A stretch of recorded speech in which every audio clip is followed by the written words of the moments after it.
Ngayong araw ay hindi muna ako sa kabundukan magcamping. Dito muna ako magcamping sa tulay na to pagkat gusto ko ma-explore ang kalsadang ito. Ang tulay na ito ay migit 7 kilometro mula sa bahay ko. Ngunit pilit ko itong pinuntahan pagkat gusto ko malaman kung anong meron sa tulay na to. At nakaraang linggo lang may nadisgrasya na naman sa tulay na to, nasawi pa ang buhay. At ito nga dito ko nasaksihan at naramdaman na mayroong kakaiba sa tulay na to. At ito, pagmasdan niyo po na mabuti, ano kaya nakunan ng kamera ko na tila bagang anino lang ito.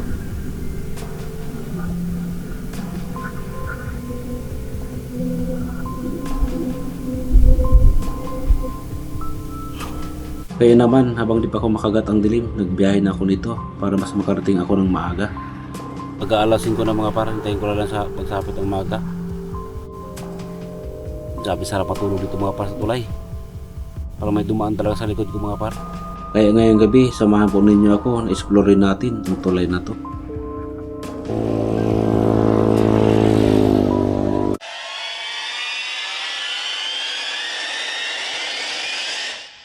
Hello mga par, gandang gabi sa inyo mga par.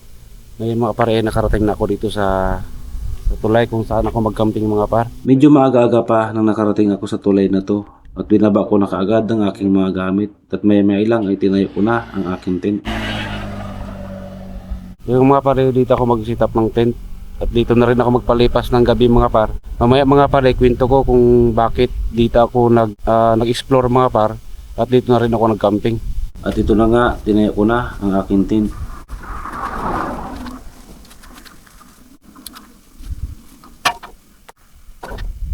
Latag ko na yung tent ko sa gilid ng kalsada. Maganda dito mga pare, may ilaw, may pusti. At pinasok ko na ang mga gamit ko sa loob ng tent dahil baka biglang pumatak ang ulan nito. Lagay na rin ako ng ilaw sa gilid ng tent ko. Baga kasi masagasaan ako sa kalsadang ito. Kasi mayroon pa rin dumadaan kahit pa ilan-ilang sasakyan. Ang oras ngayon mga pare, doon na, paraning to alas 12 na mga par, alas 11:30 na mga par. Halos wala na dumadaan na mga sasakyan. At niready ko na rin ang higaan ko at may lang kakape na tayo dahil sa malamig sa lugar na to. Sa pagkakataong ito ay natatakot din ako sa pagkambing ko sa tulay na to. Kasi ang tulay, isa ito sa bantog na marami nakatira ng ibang elemento. Dala akong kape mga par para habang nagpapaano tayo ng gabi, kape muna tayo. Dala rin akong supaw mga par na dinaanan ko nung kayo na bago ako pumunta dito para paano may laman yung tayo natin mamaya. Bali dalawa ito mga par, binili ko. Kape muna tayo pa nga par, hindi pwede magpalingas dito mga par ng apoy dahil highway ito, baka masira yung simento.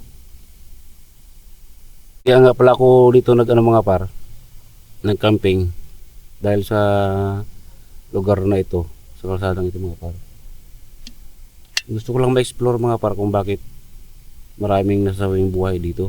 Walang pinipili, bata man o matanda. Mismo sa una-una lang yan mga par. May kanal yan dyan mga par. Baga parang buwan-buwan o 3 buwan may kinukuha dyan mga par na buhay ng tao. Kaya sinubukan ko mag-explore dito mga par at dito na rin ako mag-camping. Nabutan na rin ako ng umaga dito mga par. Abangan nyo mamaya yung umaga. At ito, tambay muna ako ng mga ilang oras habang nagkakape at bago ako magpahinga. At sobrang lamig din sa kalsadang ito.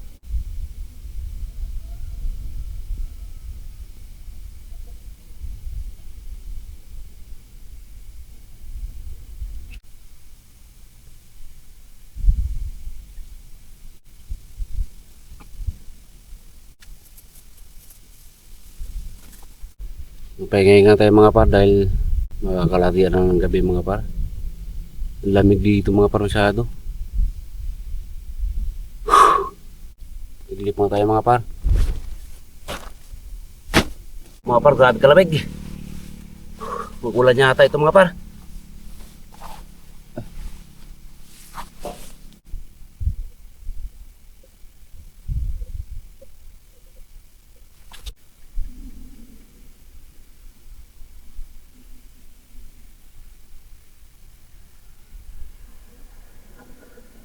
At ito, nagpahinga na ako dahil sobra na kalatian ng gabi. Nangangamba rin ako sa pagkakataong ito dahil mayroon pang dumadaan na ilan sasakyan. Fast forward ko na lang ang video ito kasi napakahaba, 3 oras din ito.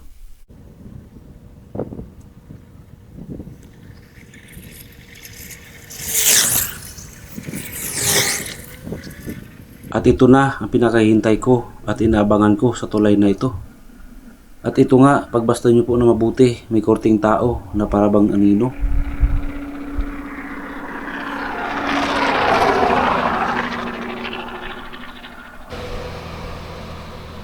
Hindi ko to masyado maklaro kasi napakadilim ang dulo nito, pero napansin ko may nakaupo sa dulo ng tulay na to.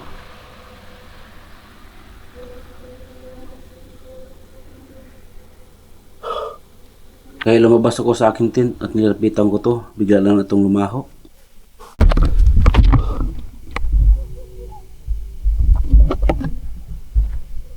May naramdaman ako mga par. Napakita dito mga par. May duman dito, may duman. At dito ko napansin, kakreepy ng tulay na to. Walang mga pangalan, ang barindel dyan ito. Grabe kahaba kasi yung tulay na to mga par.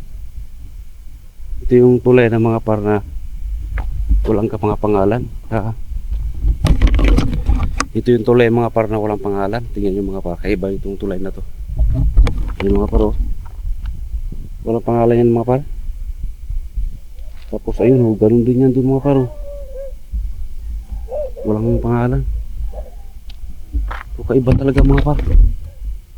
Kaiba talaga mga par. Hindi mo lang ibus ganun. Confirm talaga par na yung dito nagpapakita mga par. Kaya marami na disgrasya dito. At ito, halos hindi na ako makatulog. Nagbabantay na lang ako dahil 2:00 na rin ng madaling araw.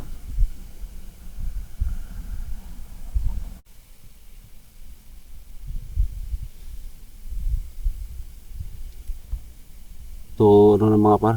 2:36 na mga par.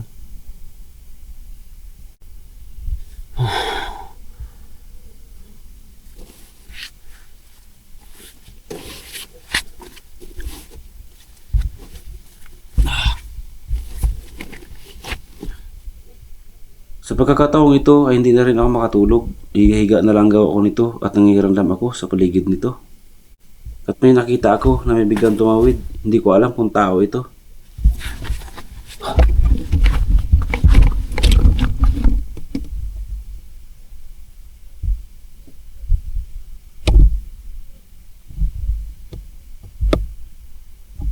Parang mabilis magkilis mga para. Mabilis maglakad. Last dos na ito, bakit may tao pa mga par? Sasakyan siguro maniwala pa ako. Pero yung tao mga par, ibang klaseng kilos. Nakatingin pa sa akin mga par. 2:00 na madaling araw ito, bakit kaya may naglalakad pa? Hindi kaya ibang elemento ito?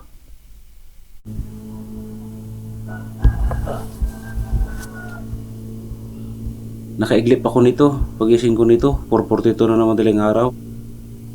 At rinig ko na rin ang tulaok ng mga manok. Ano na mga par?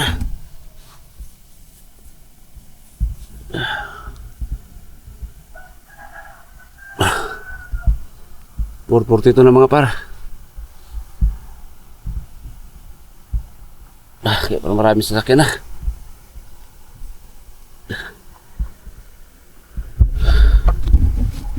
Ay, grabe. Mga par, mag-aalasin ko na mga par. Hintayin ko na lang sa pagsapit ang maga.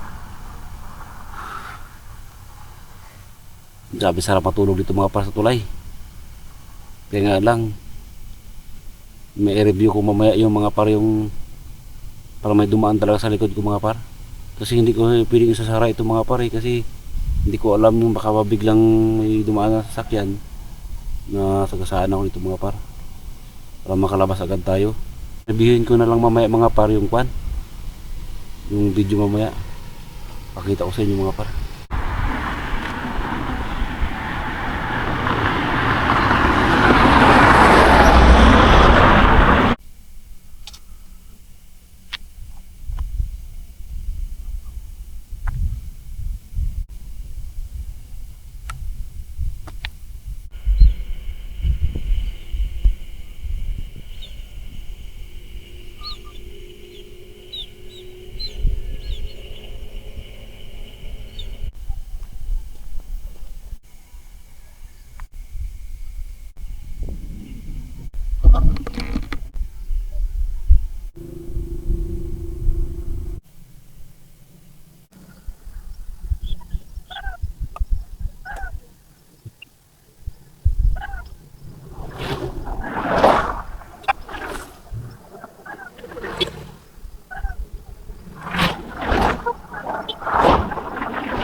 At ito, sumapit na nga ang maaga. Salamat na lang at walang nangyari sa akin. Nagawa ko ang aking misyon na mag-camping at mag-explore sa tulay na to. At salamat din po sa suporta ninyo. Kaya naman, uwi na tayo. Yun mga par, uwi na ako mga par dahil sobrang maaga na. Baka madisgrasya ako dito, dami ng sasakyan. Magligpit na ako mga par.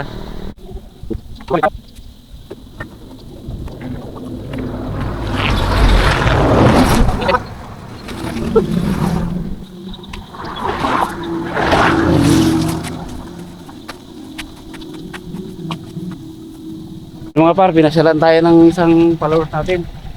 Salamat. Okay. Oh. Ingat po. Okay, thank you. Okay. Sige po, ingat. Tandaan lang, kaya baka madisgrasya ka. Oh. Ay, ako, dyan lang. Rapid lang. Ay, malapit lang? Oh. Ay, malapit lang uwi. Sige po, ingat po. Sige po, salamat. Sige.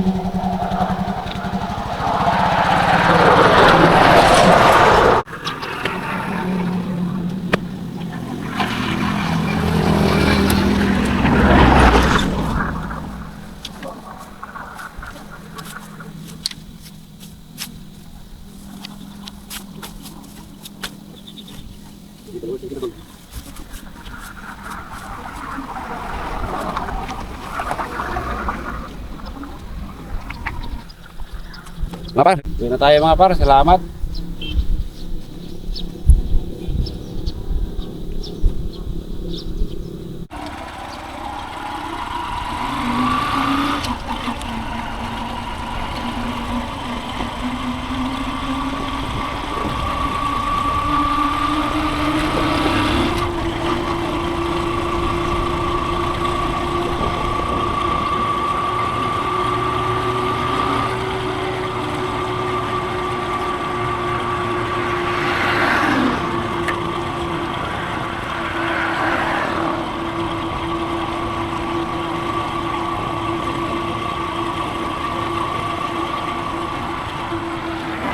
Kung totoo nga na may kababalagan sa tulay na to kasi marami na disgrasya at napahamak.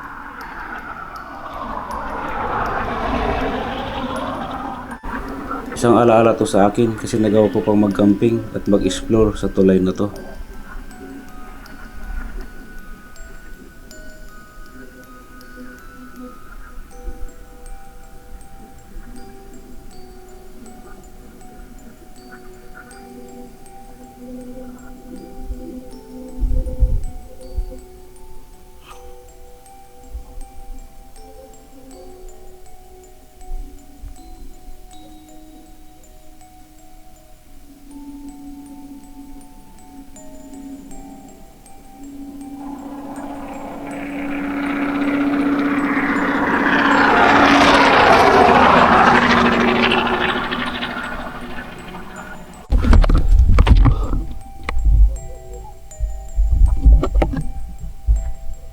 May naramdaman ako mga par. Napakita dito mga par.